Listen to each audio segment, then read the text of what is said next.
Hello dear student, कल हमने cell कोशिका का जो इंट्रोडक्शन है वो पढ़ा था। कोशिका जो है, कोशिका सिद्धांत, आधुनिक कोशिका सिद्धांत, उन सभी को पढ़ लिया था हमने। आज हम पढ़ेंगे जो कोशिका सिद्धांत है उसके एक्सेप्शन, अपवाद कौन कौन से हैं। कोशिका सिद्धांत के अपवाद कौन कौन है? इसके अपवाद हैं वायरस,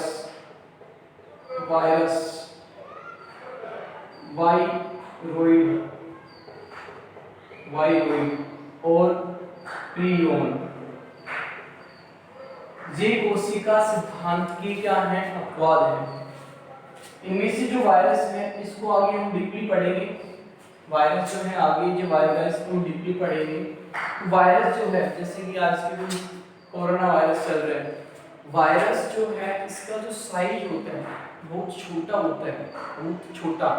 उसे हम माइक्रोस्कोप की सहायता से ही देख सकते हैं। हम हमारी जो नेकटाई होती है, इनकी नगन आँख होती है, उनके द्वारा वायरस को हम नहीं देख सकते। तो जो वायरस है, वायरस के अंदर सजीव और निर्जीव, लिविंग और नॉन लिविंग जो है उनकी फंडामेंटल करैक्टर, कुछ विशेषताएं हैं जो इसमें पाई जाती हैं वायरस में। मतलब जो वायरस है उसके अंदर सजीव और निर्जीव दोनों के गुण पाए जाते हैं। सजीव और निर्जीव।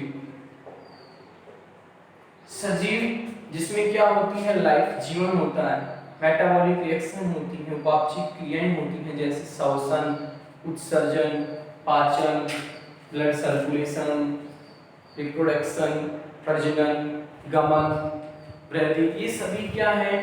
एक लाइफ जो उनका हिस्सा है। ये जितनी भी प्रोसेस जिसके अंदर होती हैं वो तो सजीव होते हैं, और जिनके अंदर मेटाबॉलिक रिएक्शन यानी कि लाइफ एक्सेंट होती है वो कौन होते हैं? निर्जीव।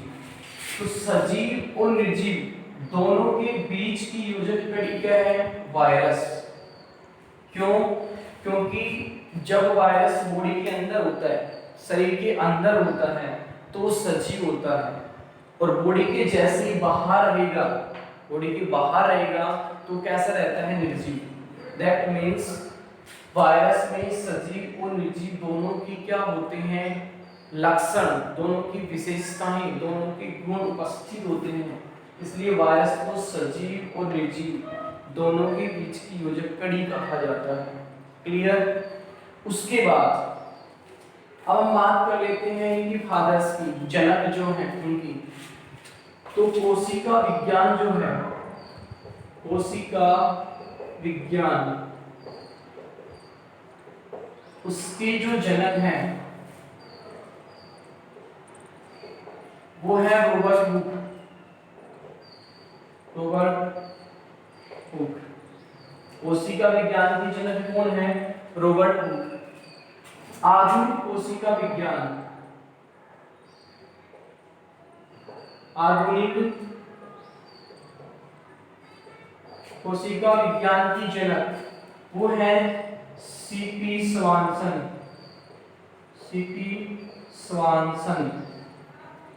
ठीक है। उसके बाद भारतीय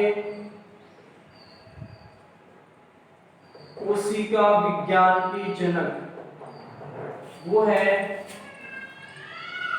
A.K. शर्मा, A.K. मिश्रा या A.K. शर्मा। तो कोशिका विज्ञान की जनक कौन हो गई? Robert Hooke. आधुनिक कोशिका विज्ञान की जनक सीपी स्वानसन। भारतीय कोशिका विज्ञान की जनक A.K. शर्मा। उसके बाद हम बात करते हैं कोशिका जो है इसकी परिभाषा की बात करते हैं।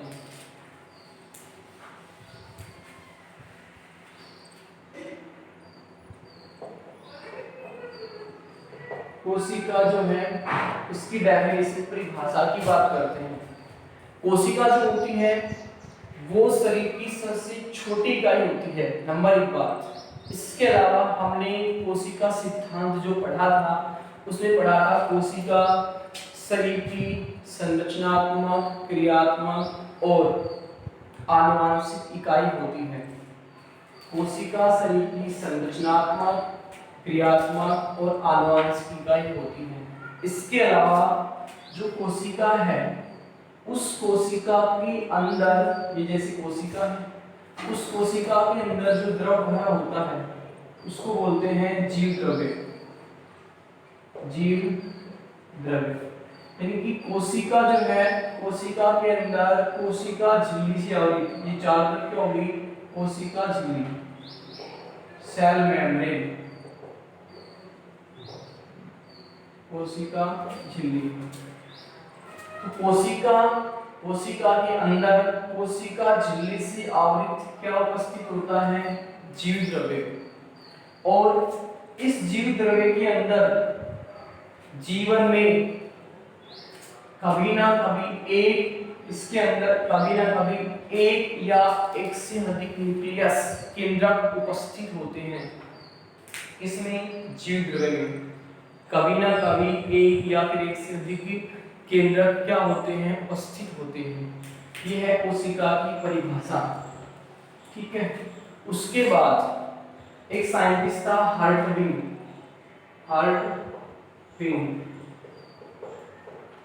उसके अनुसार कोशिका की परिभाषा क्या है? हर्टविग ने क्या बताया कि जो कोशिका होती है वो शरीर की सबसे सूक्ष्मतम इकाई होती है, और उसके अंदर, कोशिका के अंदर जो जीव द्रव्य भरा होता है, जीव द्रव्य के रूप में जैसे कि कार्बनिक पदार्थ, जैसे कि कोशिका हो गई, कोशिका के अंदर भरा हुआ जीव द्रव्य, इस जीव द्रव्य के अंदर जो पदार्थ, इस जीव द्रव्य जो कार्बनिक, अकार्बनिक पदार्थ, जल जो उपस्थित होता है, वो जैसे अनुकूल परिस्थिति आती है तो वो क्या कर लेता है? अपने घटक को दुगना। इसका कहने का मतलब ये है, जैसे कि कोशिका है, कोशिका के अंदर जो जीव द्रव्य है, ठीक है, और इस जीव द्रव्य के अंदर जो घटक है, इसके अंदर कार्बनिक और अकार्बनिक या फिर जो जल इसके अंदर उपस्थित है, जैसे अनुकूल परिस्थिति आती है तो क्या कर लेते हैं? अपने घटकों को क्या कर लेते हैं? दोगुना कर लेते हैं। ये किसने बताया? हर्टविग ने, कोशिका की परिभाषा। ठीक है। उसके बाद एक टॉपिक आता है जीव द्रव्य सिद्धांत। जीव द्रव्य सिद्धांत, प्रोटोप्लाज्मिक थ्योरी। प्रोटोप्लाज्मिक थ्योरी, ये जो प्रोटोप्लाज्मिक थ्योरी है वो दी थी हर्टविग ने। अनेक साइंटिस्ट थे, उन साइंटिस्ट जो हैं, काफी साइंटिस्ट थे, उनके मतलब कि एक्सपेरिमेंट को आधार मानकर उन्होंने जो एक्सपेरिमेंट किए और उन्होंने जो बताया, उनके आधार पर इस हर्टविग ने प्रोटोप्लाज्मिक थ्योरी, जीव द्रव्य सिद्धांत दिया। वो आधार क्या क्या है? नंबर एक साइंटिस्ट था स्लाइडेन।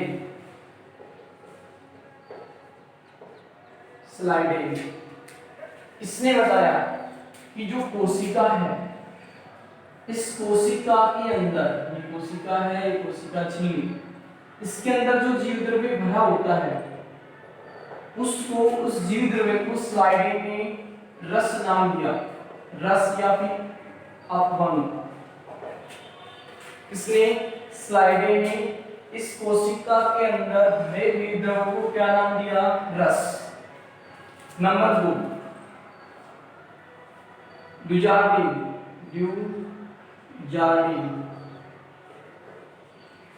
इन्होंने क्या बताया कि जो कोशिका है, कोशिका के अंदर भरे हुए द्रव जो है उसको सार्कोल नाम दिया। सार्कोल किसने? ड्यूजार्डिन ने। स्लाइडेन ने क्या नाम दिया? रस। नंबर 3 पुरकिंजे।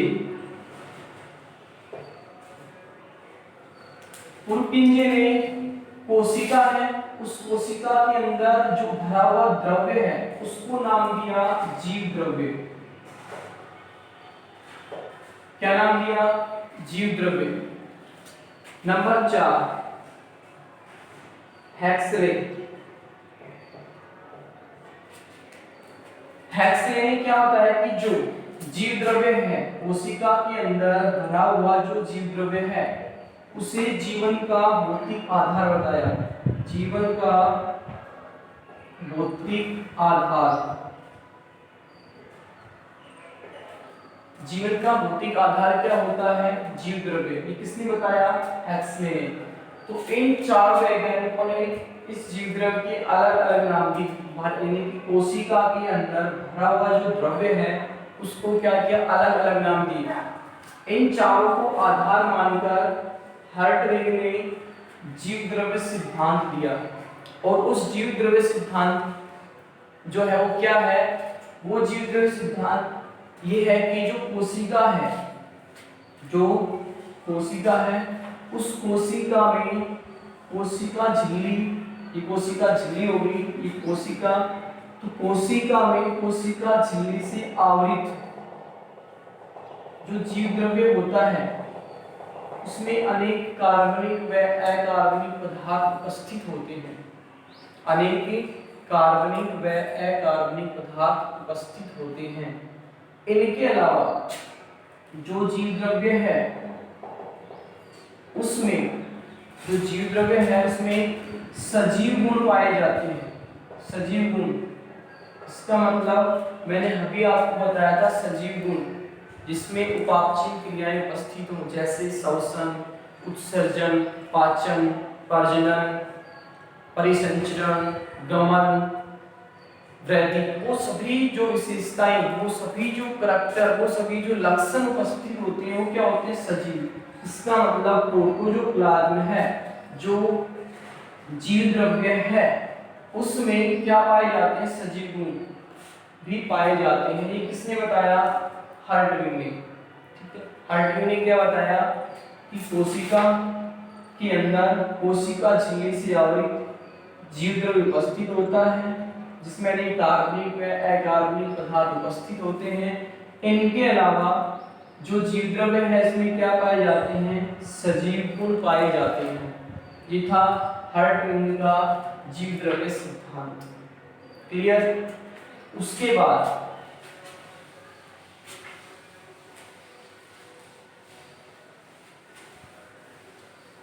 हम बात कर लेते हैं अब कोशिका के आकार की।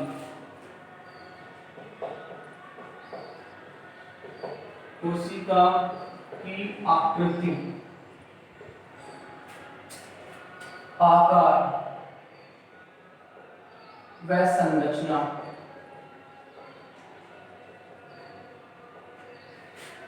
संख्या।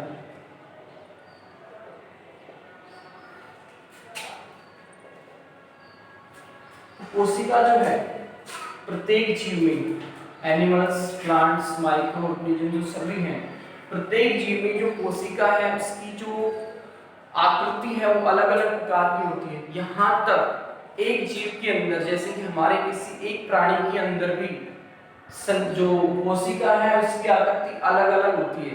ऐसा नहीं है कि एक जीव के अंदर सिर्फ एक जैसी कोशिकाएं होती, नहीं, एक जीव के अंदर भी अलग अलग आकृति की क्या होती हैं? कोशिकाएं होती हैं। जैसे कि कोई गोलाकार होती हैं, कोई अंडाकार होती हैं, त्रिभुजाकार, घनाकार, वर्गाकार, शाखिक, शाखाओं में डिवाइड होती हैं, अशाखिक जो शाखाओं में डिवाइड नहीं होती है। इनकी अलग अलग आकृति की क्या होती हैं? कोशिकाएं होती हैं। अब हम बात कर लेते हैं इनकी आकार की। आकार में बात करते हैं सबसे छोटी, सबसे बड़ी कोशिका कौन सी होती है? तो जो कोशिका है उसका आकार मतलब कि बहुत छोटे से लेकर बहुत बड़ी तक होती है। इनकी 0.5 माइक्रोमीटर, 0.5 माइक्रोमीटर से लेकर 20 माइक्रोमीटर या फिर सेंटीमीटर तक होती है। तो सबसे छोटी कोशिका की बात करें हम, सबसे छोटी कोशिका वो होती है माइकोप्लाज्म।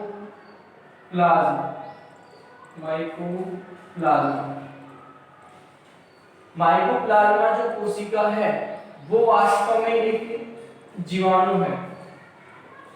क्या है? जीवाणु, जो सबसे छोटी कोशिका होती है। इसके बाद सबसे बड़ी कोशिका, सबसे बड़ी कोशिका, सबसे बड़ी कोशिका होती है ऑस्ट्रिच एग, शुतुरमुर्ग का अंडा, शुतुरमुर्ग का अंडा। और इसका जो आकार है, इसका जो व्यास होता है वो 15 सेंटीमीटर होता है। विद कैप्सूल, इसका जो कवच होता है उसकी साइज कितना होता है? 15 सेंटीमीटर। तो सबसे छोटी कोशिका माइकोप्लाज्मा, जो वास्तव में क्या है? एक जीवाणु। सबसे बड़ी कोशिका शुतुरमुर्ग का अंडा, साइज कितना होता है? 15 सेंटीमीटर, और इसका साइज होता है 0.3 माइक्रोमीटर या फिर इससे भी कम होता है। अब बात कर लेते हैं इन ह्यूमन बीइंग, मानव के अंदर। ये तो थी ओवरऑल सबसे छोटी और सबसे बड़ी। अब हम बात कर लेते हैं किसमें? मानव में। तो मानव में सबसे छोटी कोशिका,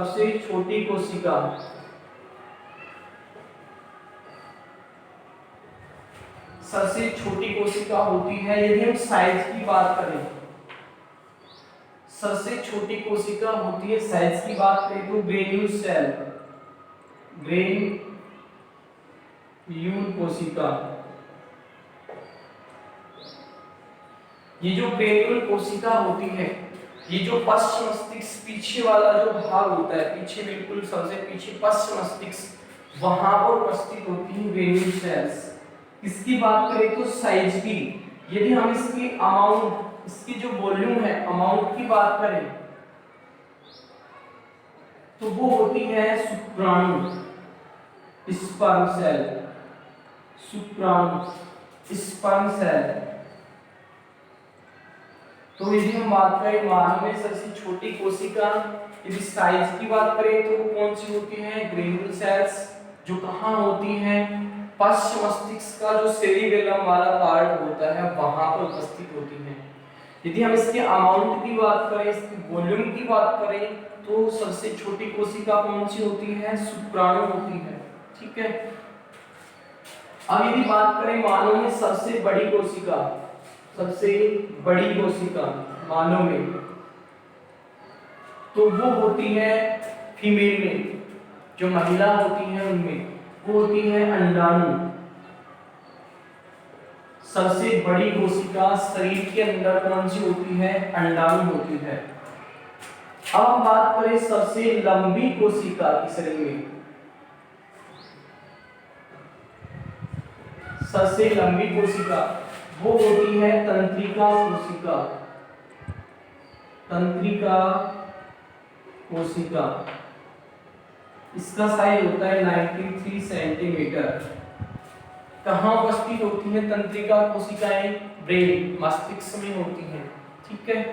तो होती नॉर्मल बात है। सबसे छोटी कोशिका, ओवरऑल की बात करें माइकोप्लाज्मा, सबसे बड़ी शुतुरमुर्ग का अंडा। शरीर की बात करें या ह्यूमन बीइंग, मानव में सबसे छोटी कोशिका, साइज की बात करें ग्रेन्यूल कोशिका, प्रेजेंट होती है पश्च मस्तिष्क के सेरिबेलम वाले हिस्से में। अमाउंट की बात करें शुक्राणु कोशिका होती है, जो कहाँ प्रेजेंट होती है? टेस्टिस में। सबसे बड़ी कोशिका शरीर में होती है मानव शरीर में अंडाणु, जो कहाँ होती है? फीमेल में। सबसे लंबी कोशिका कौन सी होती है? तंत्रिका कोशिका, जो कहाँ प्रेजेंट होती है? ब्रेन में। साइज कितना होता है? 93 सेंटीमीटर। ठीक है। उसके बाद हम बात कर लेते हैं कोशिका की संख्या के आधार पर। संख्या, कोशिका की संख्या के आधार पर दो प्रकार के जीव होते हैं। एक तो होते हैं यूनिसेल्युलर, एक कोशिकीय जीव,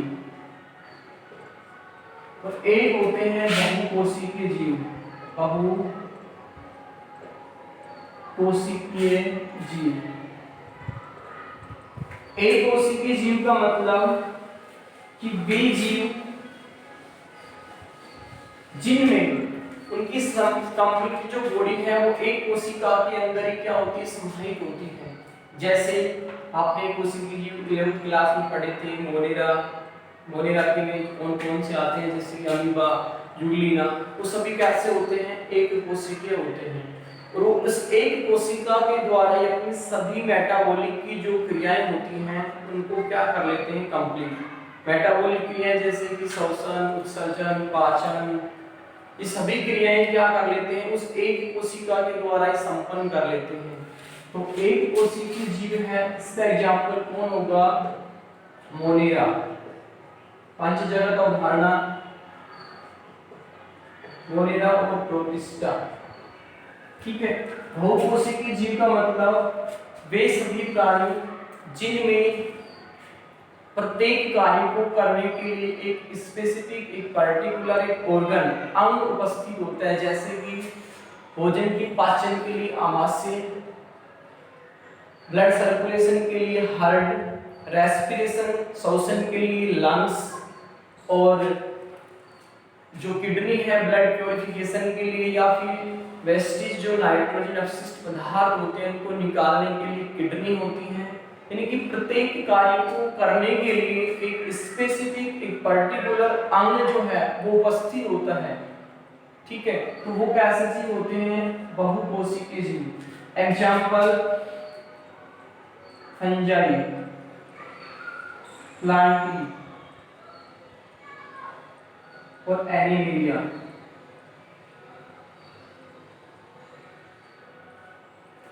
पंच जगत अवधारणा जो आर टेकर ने 1969 में दी थी, और उन्होंने बताया था कि कंप्लीट जितने भी जीव हैं उनको 5 भागों में डिवाइड किया था, मोनेरा, प्रोटिस्टा, फंजाई, प्लांटी और एनिमेलिया। तो मोनेरा और प्रोटिस्टा जो हैं ये तो कैसे होते हैं, एक कोशिकीय होते हैं, और फंजाई, प्लांटी, एनिमेलिया कैसे होते हैं, बहुकोशिकीय होते हैं। क्लियर। ये बताया गया किसने, जो 5 जगत अवधारणा है ये किसने दी थी, आर टेकर ने दी थी। ठीक है, तो ये कोशिकीय और ये हो गई बहुकोशिकीय जीव। तो ये हो गया हमारा कोशिका की आकृति, कोशिका का आकार और उनकी संख्या। संख्या के आधार पर 2 प्रकार के जीव होते हैं। क्लियर।